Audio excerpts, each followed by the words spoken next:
boy. It's your people, Forde Esquire, on here with KillerHipHop TV, and I'm joined today by it's Maxsta. What's going on, man? How you doing, sir? I'm good, man. Now you just put out your latest track, and it's causing a bit of a storm. Tell me about it. Well, it's called Wanna Go. Obviously, it features Little Nicky, and it came from me kind of like I heard the original, the like Inner City one, and I was like, raw, I like this tune, kind of. But when I told everyone else, they was like, yeah, whatever. Cool, Max and his stupid ideas or something. I don't know. But we got round to doing it eventually, like a month or two after I said I wanted to do it. My producer just pulled it out of the bag one day. I came to studio and he just had the beat. And I was like, okay, all right, cool. So I wrote my verses, kicked a little vibe. And then from there, went through a whole load of different processes of like trying different people on the chorus. Like we had Karen Wheeler from, I don't know what they're called, but they sung Back to Life, Back to Reality.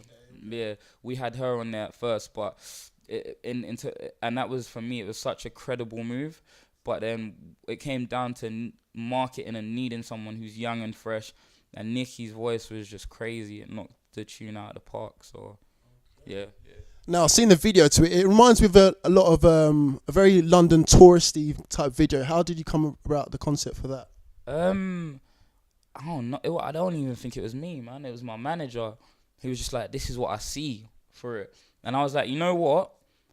That's cool, man. It's like it's touchy because it's like it could have been so corny. Yeah. It could have looked so. It was. We had to be really careful with how we made it come across, and it was a fun day, man.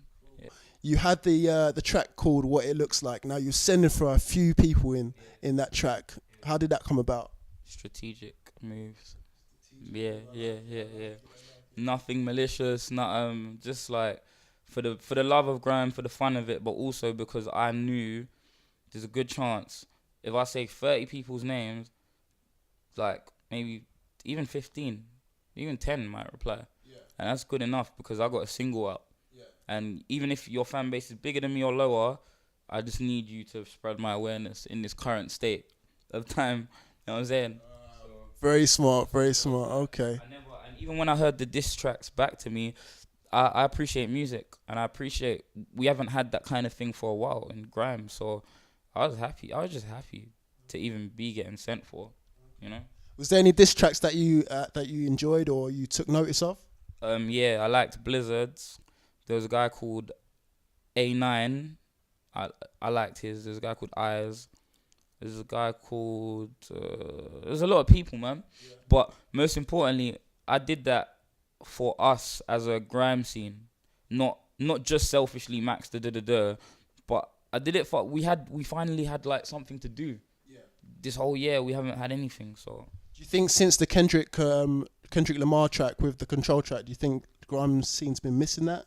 Yeah. And the maddest thing is, like, people say, yeah, you was like trying to be Kendrick. But if I've got tunes from like 2008 where I'm sending for loads of people, multiple people. So it was like, obviously I respect what he did, and that definitely brought kind of the thought in my mind that, right, it is that season. Yeah. You can actually, hold on, I used to, like, you know what I mean? So I just tapped back into that, and yeah. Okay. Now, you've been described as like the modern day Dizzee Rascal. Would you say that's a fair comment to make? How would you describe your style? Well, I wouldn't say whether it was fair or unfair, but I would say like I'm honoured to even be put in the same sentence on any scale as Dizzee Rascal. But in terms of me, is like, yeah, there might be things that make you think that, but I'm like, just give me time and let me show you the full picture of who Maxsta is. Yeah. But I'm glad to have any comparisons to these people that I looked up to and I still look up to. And in terms of looking up to people, what's your influences? Who influences you in your music? It's like there's way too many. But if we're talking UK, I could even like from Dizzee Rascal to Wiley and Tinchy to Krypton Conan to Sneakbo, I'm influenced by all these things that I like. You know what I'm saying? Like so, and I like a lot of things, man. A lot of things.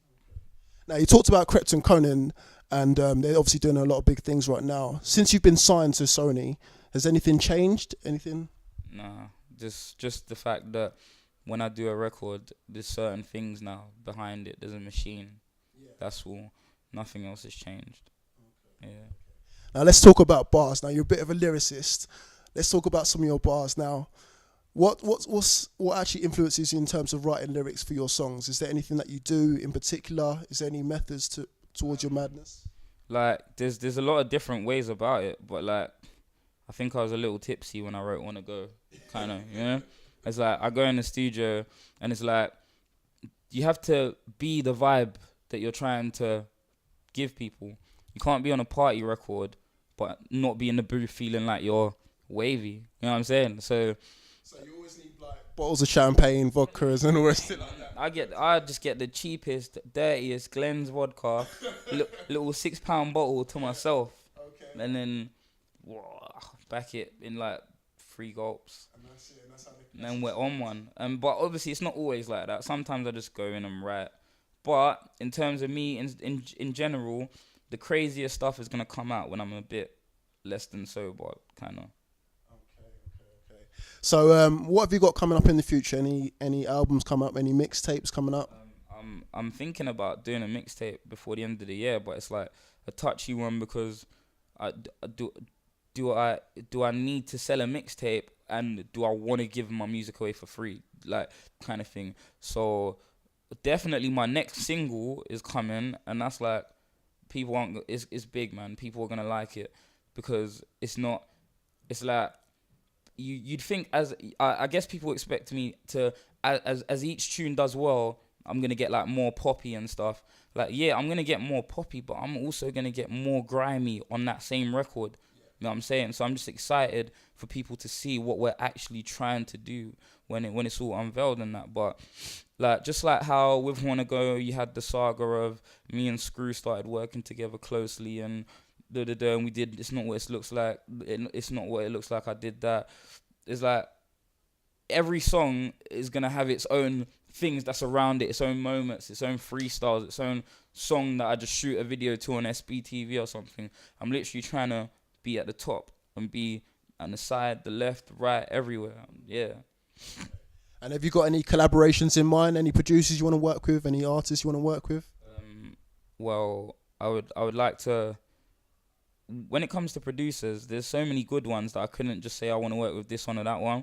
I want to work with anyone who comes to me with good music. But when it comes to artists, man, it's like and my album, Wiley's already gonna do the song for me. But I want Wiley, Tinchy, and Dizzee on my album. That's all, man. That's gonna be a massive. I don't know if I'll get Dizzee though, but I want Wiley. And Wiley and Tinchy are like older brothers to me, man. So I can I hit them I talk to them every other day for advice and stuff like that. So I know that is in the bag. I know they'll do it for me, kind of. But Dizzee as well would be nice. Now, if you used to set yourself a goal for the next 2 years' time, what would you want to do, and where would you see yourself in the next 2 years? I don't know exactly where, but it's just like I would just hope that I keep rising. I just don't want to go backwards. I want to keep moving steadily along because it's taken a while for me to even get here. But in that time, I've got to watch everyone else's career. So I'm just on that slow and steady wins the race, man. I'm just trying to, you know. And before we wrap up, is there a message that you want to give out to the fans for your music? Yeah, my next single is big, so just watch out for it, man, please. Yeah, what's going on? It's your boy Maxsta, straight out of East London, and you're locked into Killer Hip Hop. Don't go anywhere.